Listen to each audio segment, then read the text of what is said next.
Bonjour tout le monde et bienvenue dans ce premier podcast.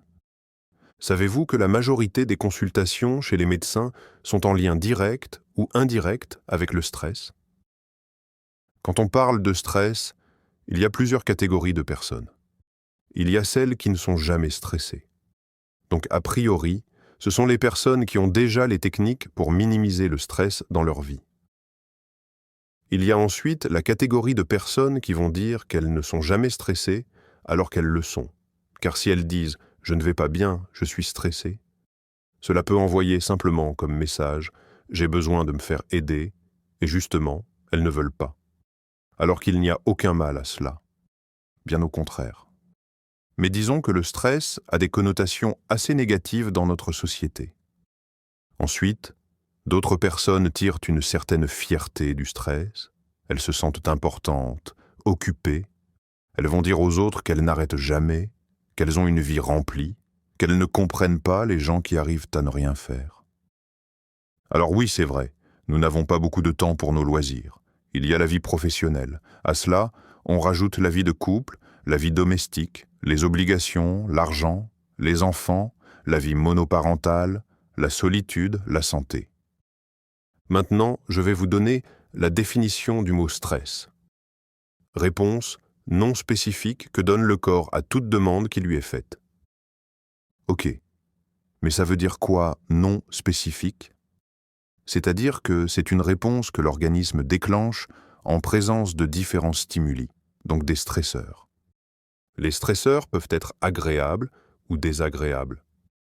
Un mariage, par exemple, c'est un stress important, mais c'est un stresseur qui est agréable. Et dans le cas contraire, un divorce, lui, sera un stresseur désagréable. Et pourtant, ces stresseurs, qu'ils soient agréables ou désagréables, peuvent entraîner le même type d'effet, de l'émotivité, du mal à dormir, des palpitations, de la nervosité, des pleurs, etc. Cependant, il existe 4 éléments communs entre ces stresseurs. Le premier élément, c'est de ne pas avoir de contrôle sur la situation. Le deuxième élément, c'est de ne pas savoir ce qui va se produire. Le troisième élément, c'est de ne jamais avoir vécu ou expérimenté cette situation. Le quatrième élément, c'est par rapport à notre ego, c'est-à-dire de se sentir maître à l'épreuve, de douter de ses capacités. D'ailleurs, au passage, les animaux ressentent aussi du stress. La différence avec nous, eux, c'est pour survivre, se défendre, prendre la fuite. Mais nous, en tant qu'êtres humains, dans la majorité des cas dans notre vie, est-ce qu'il nous arrive souvent de nous défendre, de survivre ou de prendre la fuite? Oui, cela peut arriver, mais dans des cas extrêmes, la question à se poser, pourquoi alors on continue à stresser continuellement? Car finalement, on stresse, même quand nous vivons des choses qui ne sont pas spécialement graves. On peut stresser avec des banalités hors que le stress est utile à la base, mais à force de mal penser, de mal réagir et de mal se connaître, on l'utilise à notre désavantage. Comprenez que le stress est un état émotif et il correspond à un mode de pensée et à un comportement que vous vous êtes créé vous-même, de par votre éducation, vos expériences, ce que vous avez vu, ce qu'on vous a dit, etc. Alors il est vrai que le stress, parfois, dépend des conditions extérieures. Car dans certains cas, on ne peut pas mettre sa main devant une difficulté qui arrive. Il se peut souvent que nous sommes face à des situations dont nous n'avons pas le contrôle. Mais par contre, on peut travailler sur notre aptitude à faire face à cette difficulté ou ce problème. N'oubliez jamais que derrière chaque problème, il y a une solution. Maintenant, nous allons voir comment le stress fonctionne.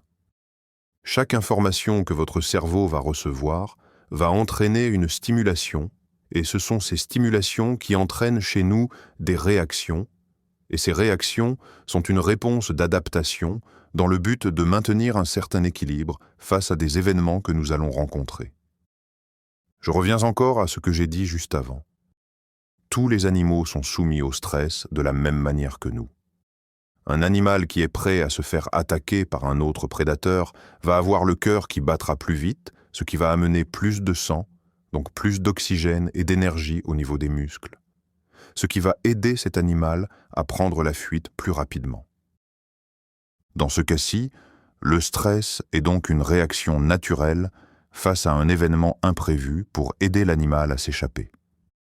De plus, le stress est un processus assez complexe dans le corps humain car il y a un transfert d'informations très rapide dans le système nerveux. Et si le stress continue, certaines hormones arriveront comme la dopamine ou les endorphines. Et la réaction face au stress va se mettre en place à différents niveaux.